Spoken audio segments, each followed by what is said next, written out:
Welcome, everybody, to the White House. This is White House 5G Summit. My name is Justin Clark. I'm the Director of Public Liaison, and we are thrilled to have you here today. We have a great program with a lot of great breakout sessions. We are really happy to be joined by a lot of leaders in industry, members of Congress and the Senate, White House leaders on this, and people from the FCC. We're going to have 4 breakout sessions dealing with spectrum, deployment, standards, and 5G application. And we really want to get your feedback today. We view this as an opportunity to learn more about what industry, what government, what regulators need and want to do. And we view this as an opportunity to hear from you. So I'll leave you with 2 things before we start. 1, we are government, so don't assume we know anything. Okay, and I mean that sincerely. A lot of things in people's specific area of work or interest seem like second nature to them. It's 5G 101 or it's economics 101. It's basic, but in government in particular, we are not experts on this. You are, and so we want to make sure we hear everything from you, even if it's the most basic thing out there. And then number 2, don't be afraid after this to ask us anything. Okay. We are in the business of providing answers to people.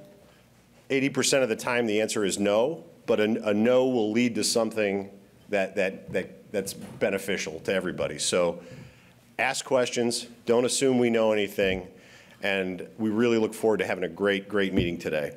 So with that, to kick it off today, I'm happy to introduce the Director of Legislative Affairs and Assistant to the President, Shahira Knight.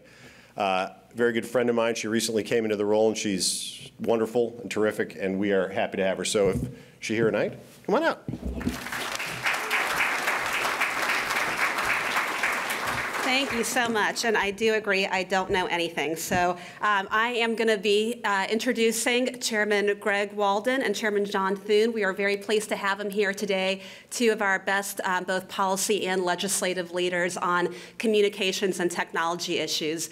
But we are first going to hear from Greg Walden, who is our very distinguished chairman of the House Energy and Commerce Committee. And I think many of you probably know that he actually grew up in a broadcasting family because his father owned a radio station in Oregon, and he worked there from his teenage years until he worked up from being a janitor to owning the station, and he and his wife ran it together for 20 years, and then made the colossal mistake of leaving the broadcasting business and entering politics, and he ended up going and serving in the state legislature before being elected to Congress in 1998. But he has been a real leader on technology issues. He's been a huge advocate for rural America.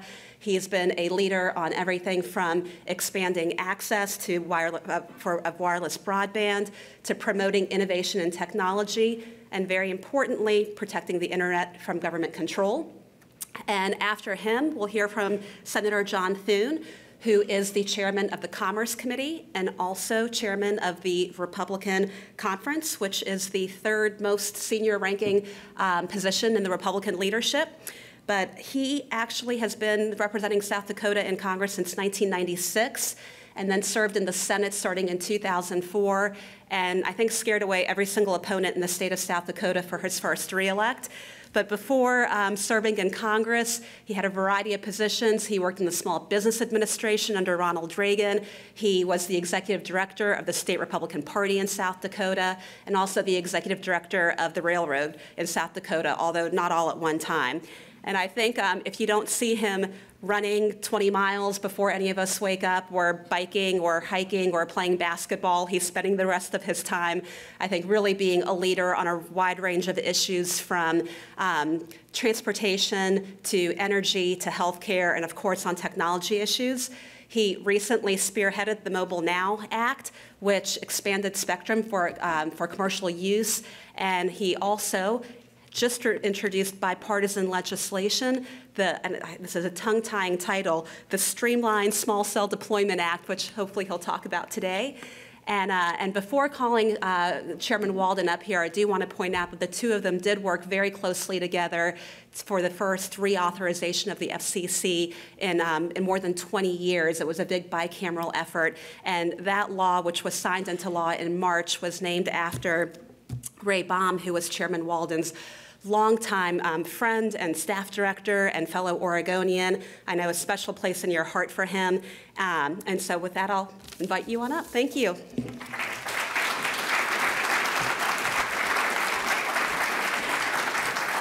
Well, thank you very much, Shira. Really appreciate the great work all of you are doing here in the administration and the work that we get to do with you in partnership. I am an old radio guy. In fact, I was just thinking back to those nights over a great glass of Pinot with Marconi when we would talk about the future of broadcast. But I am excited to be here today to talk about 5G, and I'm glad my colleagues are here, and I appreciate their indulgence in letting me go first. I have to manage our opioids package on the floor at about 10:20, so I will be leaving here rapidly, but it's the culmination of a couple years of work and bipartisan effort that will save lives, and so that's a pretty big thing today on the House floor. The future of wireless communications. I really applaud the President's leadership in convening this summit today, which unites the White House, federal agencies, Congress, and the private sector in our shared goal to ensure the United States leads the world in communications technology, and I would say continues to lead the world. Let there be no mistake. The race to 5G is a sprint. It is not a marathon. Even as we speak, competitors in Asia and Europe are running full speed ahead to be a global leader. To stay ahead, we need to think strategically about three issues that shape the ground we're running on: infrastructure deployment, spectrum availability, and supply chain risks. That's why I've led the Energy and Commerce Committee in all three of these areas, working to pave the way forward for 5G. Earlier this year, we passed and President Trump signed into law Ray Baum's Act. As you heard, named for my dear friend Ray Baum. We both served in the legislature together, and he chaired the Public Utility Commission in Oregon and was co-chair of the Joint Board. It's the first reauthorization in the FCC in more than 2 decades, and it included critical provisions to support broadband deployment by updating and streamlining applications for broadband facilities on federal property and establishing a shot clock by which agencies must grant or deny those applications. What a concept. You know, we lost Ray to cancer earlier this year, but I know he'd be very proud of all that we've accomplished with his namesake legislation. And what it really comes down to is pushing aside the obstacles that make broadband deployment difficult and clearing the way for investment and innovation. Industry is not asking the government for money to build 5G networks. They're asking us to cut the red tape and that surrounds infrastructure deployment. The red tape slows and sometimes stops the building of densified network facilities necessary for 5G. Ray Baum's Act is about putting consumers first and America first and facilitating the development and deployment of 5G networks in the United States. Now, under Chairman Pai's leadership, and kudos to him and the Commission for the great leadership they're doing, the FCC has made enormous strides on infrastructure streamlining as well. And it's essential we reconcile taxes, fees, and permitting policies to maximize the benefits of private investment. This will help our consumers. And with our old chief counsel, did I say old? I did. Chief counsel of the Communications and Technology Subcommittee, His Honorableness David Rettel, at the helm of the NTIA. Where is David? Did he leave? Oh, you're over here? Yeah, I needed that coffee, too. If you could go ahead and get that, that'd be good. There it is. Gail's got it. Yeah, he's doing a great job over at NTIA, and I look forward to subpoenaing him several times before the committee before we're done there. Now, with the FCC and Rural Utilities Service coordinating, we're going to make great strides in America. We're really on fire to get this done. And we appreciate all that all of you are doing in the private sector, which, by the way, is where most of all this should happen and is happening. But it's in partnership with federal spectrum use. We want to expand broadband internet access to all, close this great digital divide in America, and make sure that we have these new communications networks up and running. Realizing the promise of 5G will require an adequate mix of low, mid, and high band spectrum. The United States led the world in making low-band spectrum available, and we're currently leading the way on high-band spectrum with an auction scheduled for November. We're glad to fix your little auction problem there, too, so you can get the money in the right account and not go to jail. Hate it when you go to jail. However, the crucial ingredient for 5G is mid-band spectrum that combines capacity and coverage. Mid-band is the most challenging because it's congested with, oh yes, federal users. There's too much at stake, however, to allow federal users to sit inefficiently on spectrum when other countries are freeing up their mid-band resources, so this will be a priority. While some federal users may be reluctant to vacate mid-band spectrum, we must bear in mind the national security implications of winning the race on 5G. It's critical we continue to focus on mitigating risks to the global supply chain of communications equipment and services, too. There have been alarm bells at all levels of government about potential risks to the supply chain, but some of the proposed solutions can be just as alarming. There are some who think we can simply ban vendors from American markets, but the marketplace for hardware and software is global. Without a forward-looking strategy, it will be increasingly difficult for our domestic communications providers to obtain their equipment from trusted vendors. So I'm pleased to report the Energy and Commerce Committee is working toward a bipartisan long-term solution on supply chain risks. If America is going to win the global race to 5G, then we need to get our supply chain solutions right. As I mentioned earlier, my background's radio. My wife and I were small radio station owners. We had 5 stations for more than 20 years in the broadcast business in Oregon. And I'm pretty sure I'm the only member of Congress who's ever wired in a transmitter or a studio or a EAS unit or any of those sorts of things. But it's really been remarkable to witness the acceleration of change and advancement in technology just in the last decade. And just think about where we're going. 5G means wireless broadband levels 10 to 100 times faster than existing networks. For consumers, that means faster and more advanced smartphones, more connected Internet of Things devices like smart thermostats and home assistants, and eventually self-driving cars, hint, hint to the Senate. If we can just get them to pass our bill, that'd be a great thing. Senator, thank you. We'll work together. No, we're going to get there on that. The benefits of 5G will go well beyond consumer technology. For doctors, for patients, 5G will enable low latency, reliability, and speed necessary for remote surgery. This is something I hear about from healthcare providers back in my rural district in Oregon. Chairman Pai was out and heard from him as well. Winning the global race to 5G, it's a national priority, as it should be. It's why we're here today. And a priority of mine as Energy and Commerce Committee Chair. If we're going to win, we need to think creatively, we need to think strategically about infrastructure deployment, spectrum availability, and the supply chain, and we need to get on with it. We've made some excellent progress so far, and if we continue to do so, then I'm confident America will win. Again, I applaud the President's leadership and his team in convening not only this summit, but working hand in hand with us to get this policy in the right place. And I want you to know everybody at Energy and Commerce is a partner in this race as well, and we look forward to getting more done. Thank you very much.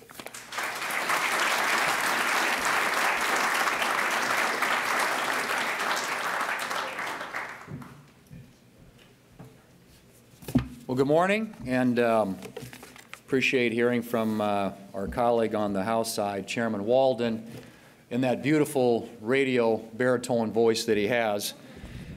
I'm sure that when I was growing up in South Dakota, the little town I grew up in, the western part of the state, we got one TV station, and of course, all we got basically was AM radio, which we picked up out of Bismarck, North Dakota, or Rapid City, South Dakota. But our one TV station, of course, carried the NFL games on Sunday. And I'm a lifelong Green Bay Packer fan. Any other Packer fans here? Okay, a few. Thank you. But most of the people in my state are Viking fans, and so there you go. And so the game that was carried every week on Sunday was the Vikings game. And the only time I got to see the Green Bay Packers were the 2 times a year they played the Minnesota Vikings in the black and blue division, the Central Division. But it just reminds me of how far we've come. And just the ubiquitous access that we have to so many different opportunities in video and audio and broadband and high-speed services. And you know, I look at my dad, who is will be 99 years old in December, and up until a couple of months ago was living in the little house I grew up in my hometown, and is now spending time with my sister down in Nebraska. But literally can go online. He follows on Twitter. He's on email. He's got all the access to all these things at his stage in life. And it's just really pretty remarkable in a short amount of time. But I think that'll pale in comparison to where we can go if we make the right decisions going forward. And I too want to thank Shahira and thank the President and the team here at the White House for their leadership on this and their willingness to convene this today. And to also say to all of you in the private sector and our colleagues in the Congress and at the regulatory agencies, and great to see members of the FCC here today, that this kind of partnership, I think, is what it's going to take for America to win the race to 5G. My colleague in the Senate and on the committee and partner, Senator Wicker, and I and our colleagues on the Senate Commerce Committee have been very active and very busy, I think, as you know, on these issues, and will continue to plow forward. Sometimes it's challenging in the Senate, and Chairman Walden pointed out that they send things to the Senate and they seem to slow down over there. I think the founders designed it that way, but there are a number of things that we are working on with bipartisan support that I hope will lead to some really good outcomes and results for the future of our country. But the race has begun, and if we're going to lead it and get to gigabit speeds and low latency and connection to a tremendous number of devices, we have to take the right steps and put the right policies in place in order to make that happen. But it is a race that we need to win. And by many accounts, we're already behind China and other nations in key areas. But here's what's at stake. 5G is expected to contribute $275 billion in new investment in our economy, expected to create $500 billion in economic growth and 3 million new jobs. Now, make no mistake, we have the technology. The technology is created by American industries, including those that are represented here today. And it's the best around, and it leads the world in next-generation mobile communications. But that technology is only part of the equation. We've also got to ensure that wireless providers have the infrastructure on which their systems depend, and they must be able to deploy those networks in a reasonable and timely manner. It was mentioned earlier, Shahira mentioned, but Senator Schatz and I have a bipartisan bill in the Senate called the Streamlined Small Cell Deployment Act, which does reflect the hard work of stakeholders from across the country, and it's designed to eliminate the needless barriers to deploying 5G and to bring the benefits of 5G to American consumers. The Streamlined Act will help America reap the benefits of 5G leadership. At the same time, it respects the important role that state and local governments play in deployment decisions. And I have to say to our colleagues at the FCC that I am very pleased that the FCC has just taken an important step to modernize its regulations consistent with the goals that are in the Streamlined Act. The final piece of the puzzle that has been mentioned is spectrum. Spectrum is the lifeblood of wireless communications, and it presents a particular challenge for 5G. The bipartisan bicameral communications bill that my colleagues and I passed earlier this year and that the President signed into law is a good start. As part of that package, the Mobile Now Act, which I authored along with some of our colleagues in the Senate, requires that 255 megahertz of spectrum be identified for fixed and mobile wireless broadband use by 2022. But if America's wireless carriers do not have enough of the right kinds of spectrum available, Americans simply won't have the speed and the connections that we need. And you heard Chairman Walden allude to that earlier. But it's particularly important and relevant to those of us in rural America where the business case for deployment is very different than it is in America's big cities. And while we've made important progress in securing low and high band spectrum, the United States is falling behind when it comes to mid-band spectrum. And that's particularly troubling because mid-band spectrum is crucial to the initial deployment of 5G. Only 150 megahertz of mid-band spectrum has been specifically identified for likely 5G use, and that is on a shared basis under a fairly creative and novel licensing scheme. This puts us behind both China and South Korea in 5G spectrum and represents a serious threat to American leadership of next-generation technology. We must also be mindful of the critical role that unlicensed spectrum plays in the development of 5G and throughout the communications landscape. Wi-Fi operating on unlicensed spectrum is responsible for a tremendous and growing amount of the data that's transmitted in our homes and offices and will play an increasing role in the future. Identifying spectrum resources not just for the next few years, but for the next 10 years and beyond is essential if we're going to retain American leadership. And so I look forward to working with the administration, with my colleagues in the House and the Senate, as we continue our efforts to keep government out of the way so that America can continue its leadership in next-generation technology. And we thank you all for the important role that you're playing in that process and hope that this is a very productive meeting today and we'll look forward to talking about these issues for some time to come. Thank you.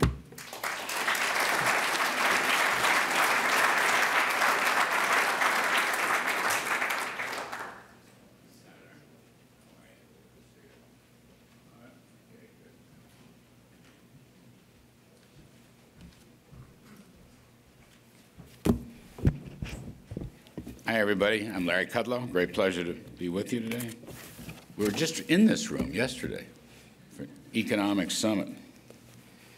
And in two times in the federal government, I'd never been in this room before. I have no idea where I am. Once when I was a Cub Scout for Reagan, and now this. And here I am back in this room. So it's a fabulous room, and I appreciate your coming very, very much. And I have a few points about our messaging on 5G. And let me just begin. These are my thoughts. I'm not an expert the way you are, but I have an overview of this. We need to make this work as expeditiously as we can, as quickly as we can, among other reasons, not just to win the science and technology battle, but also to grow the economy, to power the economy in ways that, frankly, we have no idea today will happen. None. And I love that. One of my heroes in economic history was the Austrian Joseph Schumpeter. Anybody heard of Joseph Schumpeter? There you go, a few. So I'm not completely whacked out. Schumpeter was an Austrian free market guy. He was a terrible finance minister of Austria after World War I, basically bankrupted the country, but he kind of figured out what became known as Schumpeterian gales of creative destruction. You ever heard that? Gales of creative destruction? It just means let it rip. The new replaces the old. Entrepreneurs, inventors, innovators, they're the ones that drive the economy, not governments. And they're the ones that come up with the visions. I think Schumpeter died, his great book was in the late 40s, early 50s. He died, I think, in the early mid-50s. I communed with him last night before this talk, just to make sure I was on the right track. And he said, absolutely, Larry, absolutely. Make this as much free enterprise as you possibly can. And I want to talk just briefly about this. Now, our economy is doing pretty well. I just put a plug in for it. I like to talk about our economic growth story and the success of lower tax rates and deregulation. I like to do that because no one else here wants to do it, in Washington for that matter. I haven't had a beer. I haven't had a drink in 23 years, so just get that out of the way right away.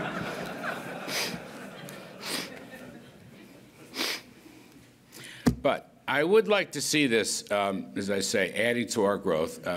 Our economic summit yesterday, Secretary Mnuchin was here, and we talked about how we are growing at 3% or better on GDP, and really, I believe it's the biggest story of 2018. I know others may disagree, but to me, the economic boom, 3.2% growth in the first half, 4.2 in the second quarter. Atlanta Fed's got us close to 4 in the third quarter. We'd be thrilled with 3. All our critics said we couldn't get to 3. We couldn't beat 2, and we're beating it with significant job creation, wages. Blue-collar workers are being employed at the fastest pace since I was here as a Reagan Cub Scout in the mid-1980s, and we were very proud of that. The President basically has ended the war on business. He's ended the war on energy. He's made war on regulations. He's lowered marginal tax rates, so success is rewarded. Whether you're a large business or a small business or an individual, you can keep more of what you earn, more of what you invest, more of what you risk. It's an incentive model. We've used it in the past. I've written about it. I've lived through it, and it's working. And we want this discussion of 5G and related matters to fall inside that model. We want you to take a rip at the ball. We're calling it America First, 5G First. Don't want to offend anybody, but we do like to put America first whenever possible. And I think the tax cuts are working, and as Secretary Mnuchin said, we are on track for a long-run 3% economic growth. And frankly, if we play our cards right, America is the hottest economy in the world. Money, capital is flowing here like crazy. Not just repatriated, corporate taxes and so forth, but foreign investments coming to America. We're crushing it. We're absolutely crushing it. And I want the 5G to be in that crushing it thing. Unlock everything. Take a swing at the ball, the president would say. That's how we're going to do this. Now, I guess a few specifics. Again, I'm no expert on any of this, but I will say this. I'll repeat my view, administration view. We will win this battle, and we will apply these new technologies and so forth, primarily, not only, but principally through the free enterprise, free market economy. Okay? Inventions, innovations, applications, wherever possible. And, I think we've got some very good people staffing this. I commend Ajit Pai. There you are.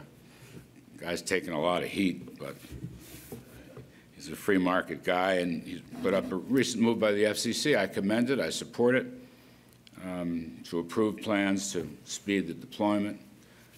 The Wall Street Journal editorial on this was quite good. Sometimes, look, we all believe in the 10th Amendment, but sometimes you have to override. By the way, the 1996 bill permits that kind of override. We're not here to be completely heavy-handed, but sometimes you got to do what you got to do. And some of these states or cities that don't want to cooperate want to shake us down. We can't allow obstacles and barriers to stop this movement. That's all. And if we could make arrangements with these local places, I'm sure you will. Is that fair? Say yes. All right. I want to also commend, I don't know the gentleman, there's a fabulous op-ed in the paper by former FCC Commissioner Robert McDowell. Where is Mr. McDowell? Is he here? That was a hell of a piece. Good work, okay? Take a bow. In this town, believe me, if you wouldn't take a bow. I mean, this. But I do, just want to lay out those macro ground rules. That's really all I'm here for. I'm not the scientist. I'm not the expert. On the other hand, we do have some numbers. My deputy, Gail Slater, is here from the National Economic Council. And, I mean, this thing, to me, powers the economy. I said that before. I just want to emphasize that. And I think has the capacity to make people healthier, as I understand it, a lot of medical applications. I just went through a few myself, these microsurgeries, fantastic. We get more of this if we get through this. So the trade group, CTIA, they're suggesting wireless industry is ready to invest $275 billion to deploy next-generation 5G networks, 3 million new jobs, $500 billion to our overall economy. If those numbers are anywhere near true, that's terrific. That's absolutely terrific. And all the players in the 5G market are ready to invest. Investment is just so important, right? Invest, invest. And we will let you keep more of what you make. We do not want to punish. We want to reward. I can't emphasize that enough. I've spent the better part of my life, my professional life, emphasizing this. You take the risk. God bless. You take the risk. You may lose 10 times, and then you get it on the 11th time and hit a grand slam home run. And you get credit for 4 RBIs. Using a baseball metaphor, I'm getting excited the Yankees are going to make the playoffs. Right? Government's not going to take 2 RBIs. You're going to get 4 RBIs. You follow? That's what I want here. And I believe we're on the right path. And additionally, some studies find that smart grids could produce $1.8 trillion in savings, regulatory savings over 7 years. Rural areas, agriculture areas, Self-driving cars, God help us, if you can do it, fine. Roger says we can do it. Okay, I'm okay with it. I won't do it, but if you all want to do it, fine. I'm too old. Connected devices for health applications, which I love, could produce annual economic benefits of nearly $450 billion and $350 billion respectively. Those are great numbers. They're numbers, they're estimates, I get that. All I'm here to do today is to suggest that the White House is officially behind this free enterprise, free market approach. That's what I'm here to say. And I think it's a terrific thing. Yes, I hope we beat China, of course, but I'm not here to make war in China. There are trade negotiations going on. That's not my purpose today. My purpose is to suggest that in some of these ways, there's two paths. One path is the government regulatory path, which we do not favor. The other path is the private enterprise, free market, reward success, gales of creative destruction, Schumpeter path. All right, that's what we want. And I hope this conference is a great success. And I look forward to maybe meeting some of you. I have become accustomed to giving speeches in my new position on subjects about which I frankly know very little. And I have learned to love it because I have so many smart people on the staff that I actually learn this. I like this story. I like it a lot. And we need more cell towers and connections in Connecticut, my home state. It's ridiculous. Just if you do nothing else, get me so my iPhone will work, you know? That place. Anyway, I'm not here to talk politics, heaven forbid. I'm here to talk free enterprise and 5G. America first. Let's get on to it. Thank you very much for having me.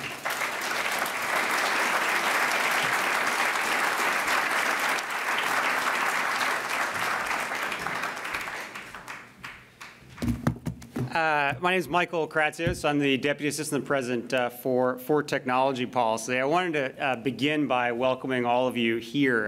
5G has been a big priority for the administration, especially with our technology policy themes, and I'm delighted that we could have all of you, so many of you here today to talk about this very important issue. Now, later in the breakouts, I think we're going to spend a lot of our time discussing what 5G leadership means and how we can use spectrum more efficiently, what agencies are doing to deploy 5G even faster.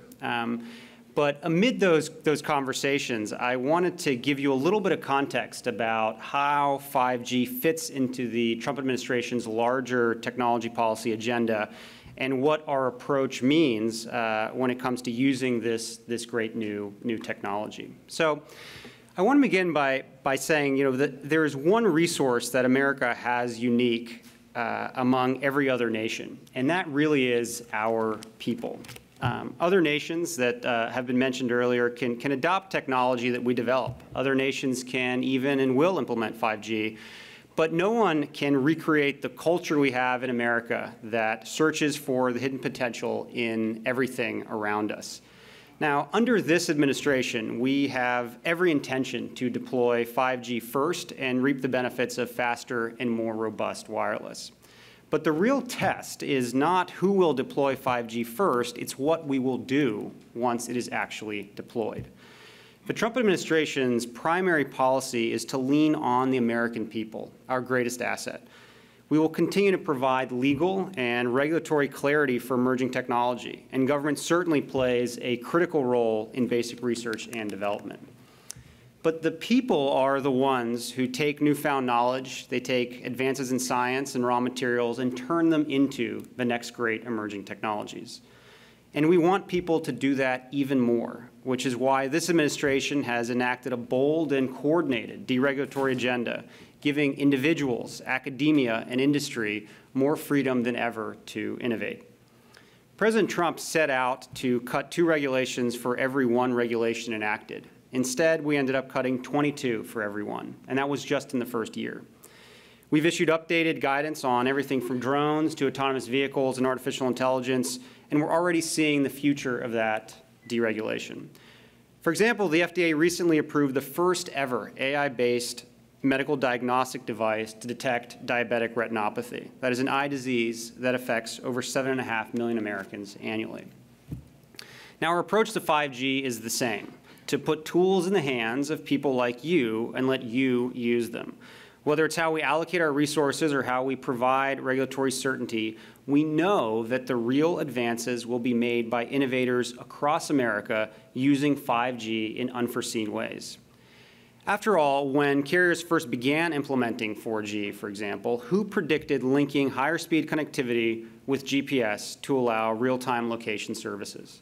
This advance brought us a world of Uber, of dark sky, and of fitness trackers that we wouldn't have imagined before. I believe we will see the same process play out with 5G. With new, high-speed, low-latency, and high-capacity connectivity, we can develop precision agriculture with the use of drones, revolutionize healthcare with remote surgery, and begin implementing autonomous vehicles nationwide. 5G is actually a toolkit that Americans across the country will be able to use to develop a whole new world of experiences and applications far beyond what we can imagine today. When it comes to who will use 5G best, I will argue that America has no competition. Americans are people who looked at steel and saw skyscrapers. We took computers from warehouses to living rooms to our pockets. We fashioned rotor blades into civilian drones and saw driverless cars through camera lenses. Others might have similar tools, but it's American innovators, inventors, and entrepreneurs who know how to use those tools best. Our policies give you, the people in this room, and the American people the structure and the space you need to reach the full potential that 5G offers. Together, we'll achieve more than we could ever imagine. So thank you so much, and I hope you guys enjoy your breakout sessions, and I'm absolutely delighted to hear what comes out of them. Thank you so much.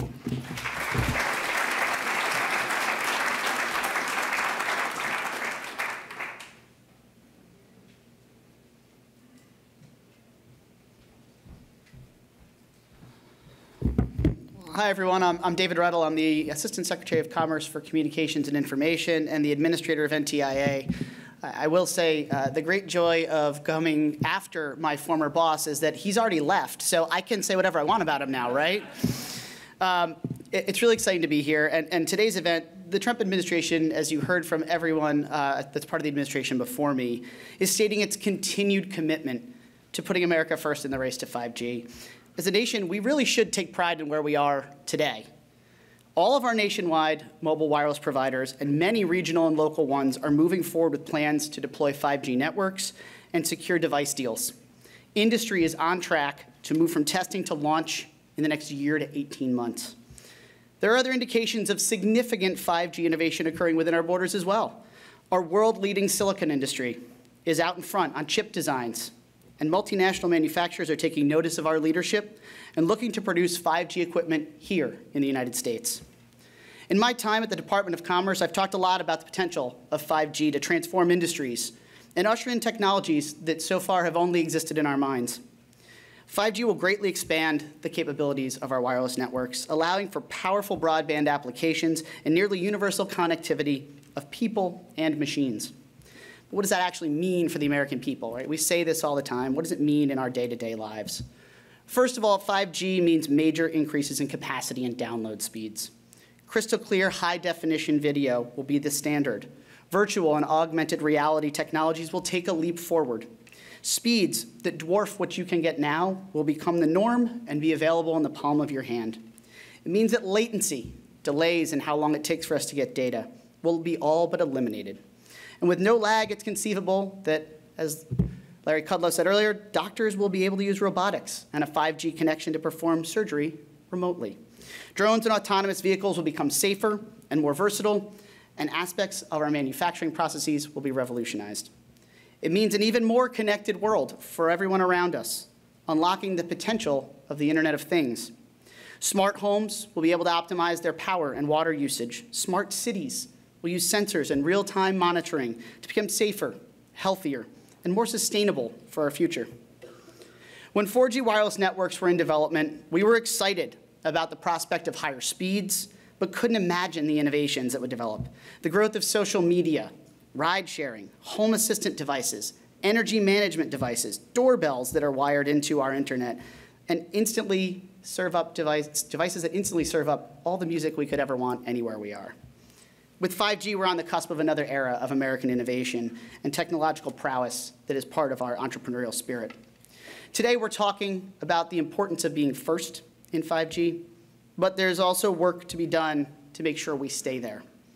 We have consensus on the goal, and we're working in close collaboration with industry, government researchers, engineers, and policymakers across the government to set the right policies in place to meet our national 5G demand.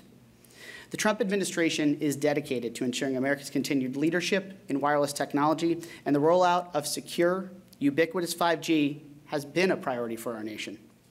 At NTIA, we have a team of engineers and researchers working hard to ensure that there's sufficient spectrum available to support the advance of the 5G networks that we all want. 5G development offers great promise in our work to promote the deployment of broadband infrastructure and deployment as well. Early on, this administration looked to modernize federal reviews of telecommunications infrastructure projects with the goal of spurring investment, speeding construction, and decreasing cost. NTIA and our colleagues at the U.S. Department of Agriculture are leading an interagency group that seeks to coordinate the federal government's work and help to expand broadband access and connectivity around our country. We're making good progress. Our efforts are focused in 3 core areas: streamlining federal permitting, leveraging federal assets for broadband, and coordinating federal funding of broadband projects. This work will complement our ongoing programs to promote broadband deployment through best practices, public workshops, webinars, and management of the State Broadband Leaders Network, a group that is dedicated to bringing state professionals together to share their best practices and to promote broadband deployment, particularly in rural America. If we truly want to bring 5G and its benefits to all Americans, we must continue to support the build-out of wireless and other broadband infrastructure. And to that end, I applaud the recent steps taken by Chairman Pai, Commissioner Carr, and the other commissioners at the FCC to make changes to the way that we do infrastructure deployment in this country. I hope that we will see the results that you all have envisioned. There are too many places in this country, especially in rural America, that lack the basic infrastructure that will be needed to enable 5G service. We have the data that shows this, but we're currently relying a little too much on the FCC's Form 477 data, which only tells part of the story of broadband in America. If we want all Americans to have the kind of broadband access needed to compete in the modern world, we need to know the full story. That's why Congress asked NTIA to improve the data associated with the National Broadband Map. At the beginning of the summer, NTIA asked for comments from the public on ways to increase the quality of this data and the accuracy of the availability data. We received 53 sets of comments indicating a variety of sources and approaches we can use to support these efforts. We also met with the stakeholders. And during these conversations, we heard from associations about how to gain access to data sets and information about where they're currently deployed and where they're looking to go. And we heard from companies that create data sets and aggregate this kind of information. Our plan now is to take a phased approach. We need to make a broadband availability map that shows the true picture, and we're going to have to get there by taking it piece by piece. We'll be working with states that have already collected broadband availability data or had otherwise strong broadband programs within their borders. This will allow us to get the biggest bang for the congressional buck that we've been given. By the end of the year, we'll be issuing a request for proposals for additional data and a technology service provider that will help us integrate the data that we're able to get brought together. Well, we've talked a little bit about maps. Perhaps the single most important action government can take to help lay a foundation for 5G is ensuring sufficient spectrum availability. If we make spectrum available, it propels wireless innovation and new services and capabilities for consumers. We've seen that play out time and time again. The transition to digital, the transition to 3G, 4G LTE and the benefits it brought to our economy and to consumers, and now we are poised to seize that same kind of innovation with 5G. NTIA, working closely with our federal agency partners that rely on spectrum to perform their critical missions, continues to work with the FCC, with the support of Congress, to significantly increase the availability of commercial spectrum across the low, mid, and high bands. As Chairman Walden noted earlier, leadership in the mid-band spectrum is vital to these efforts. That's why NTIA is proud to be working with industry, government spectrum users, and the FCC to make mid-band spectrum available to meet our national needs. Our Institute for Telecommunications Sciences in Boulder, Colorado, is working to make the spectrum at 3.5 gigahertz available for sharing between commercial, unlicensed, and government users. And our Office of Spectrum Management is working with federal agencies to assess the viability of the 3450 to 3550 megahertz band for reallocation. At the same time, the Trump administration also recognizes that we need to take a more comprehensive and forward-looking approach to spectrum management and policy as we seek to grow the needs not just in the commercial space, but also the government and scientific missions that are also reliant on spectrum. NTIA looks forward to meeting in the coming weeks with the wireless industry, equipment manufacturers, satellite operators, unlicensed advocates, and federal users to define our forward-looking needs and ensure that we continue to lead the world. Finally, I'll briefly mention a couple of other areas that we highlighted today in which collaboration between government and industry remains vital, and where NTIA is playing an important role. The first is our efforts to support industry-led development and refinement of global standards that have already begun to define how the 5G world will unfold. I would be remiss if I did not note that this is a department-wide priority for the Department of Commerce. My colleague, Dr. Walt Kopan, is also here from the National Institute of Standards and Technology, and I hope you'll all get a chance to talk with him and his world-leading engineers who also work on standards development with us. The other is our shared objective to ensure that America's 5G networks are robust and secure. This is a priority for this administration and is linked to the President's national security strategy. And let's be clear, we must get this right. The next year will be critically important for our country. The decisions we're making today will play a major role in shaping the next wave of our internet-based economy. With the right planning, we can cement America's leadership in wireless for decades to come. I look forward to listening to the stakeholders today and in the future as we go forward on our 5G path. We have great resources at NTIA and in the Department of Commerce, and we want to help you succeed. We have an industry that's invested billions and is nearly ready to show off its 5G prowess. And we have a government committed to spurring additional investment and balancing the needs of our nation's spectrum users. We have a nation full of technologists and entrepreneurs who are going to use this next generation of connectivity to build products and services that will drastically change our lives. And with all those resources, now is the time to execute on our vision and deliver for the American people. The global competition for 5G leadership will be intense, but I have every reason to be confident that together we will get the job done. Thank you.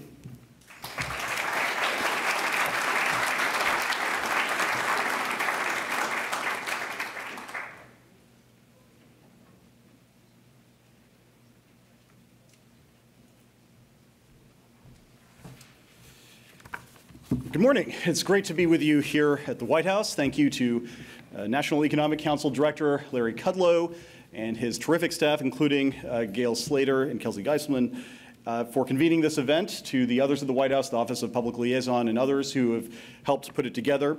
It is an honor to join so many esteemed colleagues from across the administration. Administrator Rettel, who's doing a terrific job at NTIA, our visionary Deputy CTO, Michael Kratsios at OSTP, and others.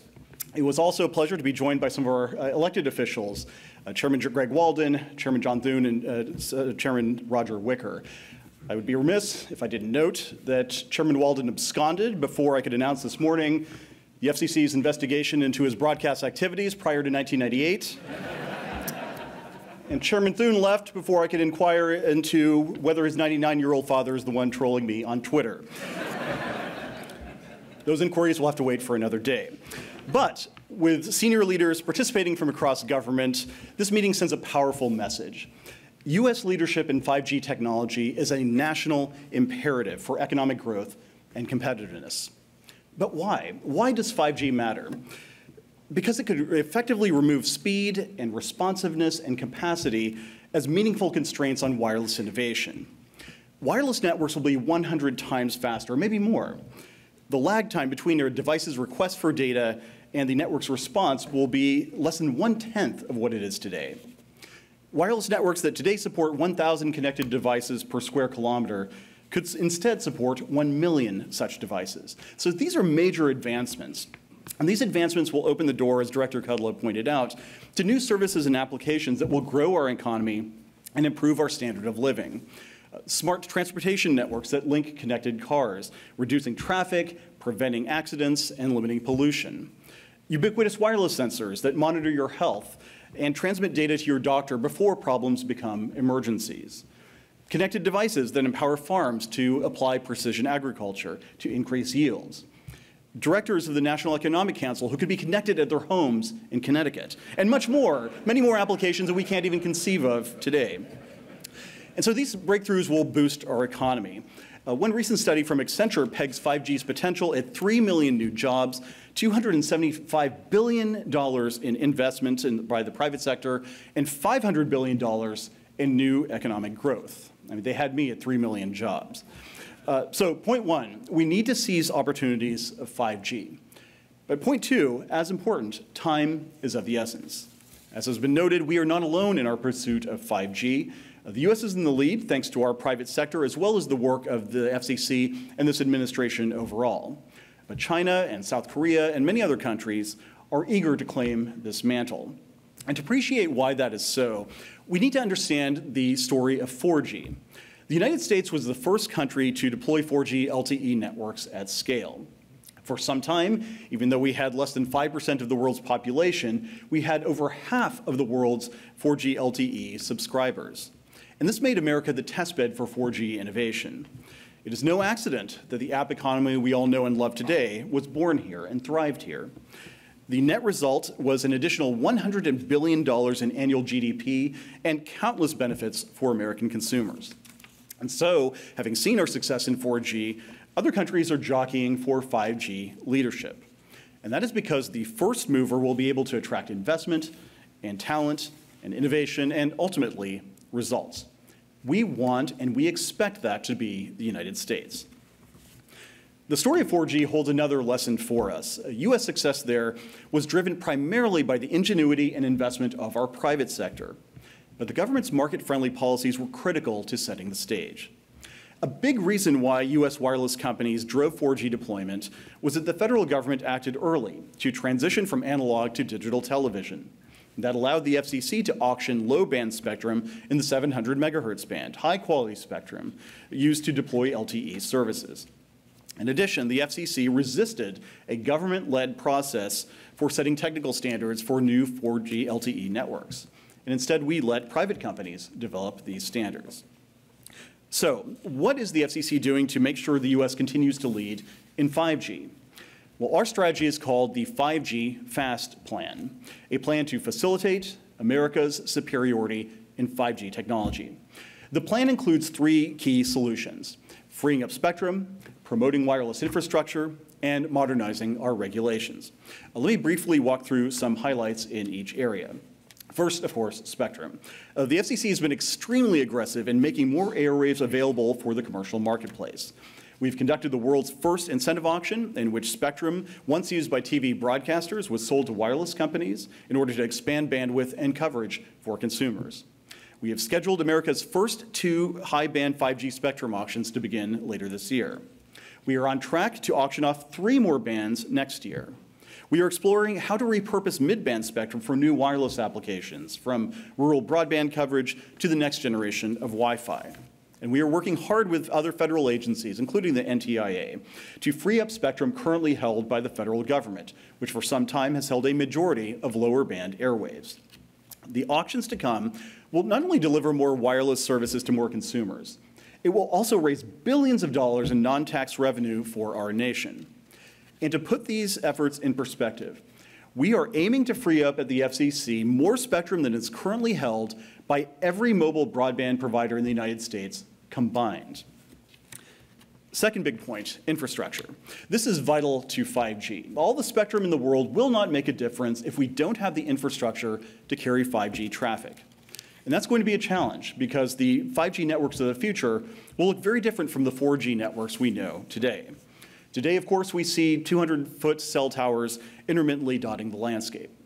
But tomorrow, 5G's networks will rely more heavily on small cells, more inconspicuous equipment, perhaps no larger than a backpack, more densely deployed and operating at much lower power, because the closer an antenna is to a phone, the less power is required to connect the two. And so concludes my engineering lecture for the day. We'll need an estimated 800,000 new cell sites by 2025. For perspective, we have barely a quarter of that today. We will also need a lot more fiber optic lines to connect those small cells to the core of the networks. But we will not have the hundreds of thousands of small cells and fiber needed for 5G unless we have a regulatory approach that encourages deployment. Consider this. It takes roughly 1 or 2 hours to install a small cell on a utility pole.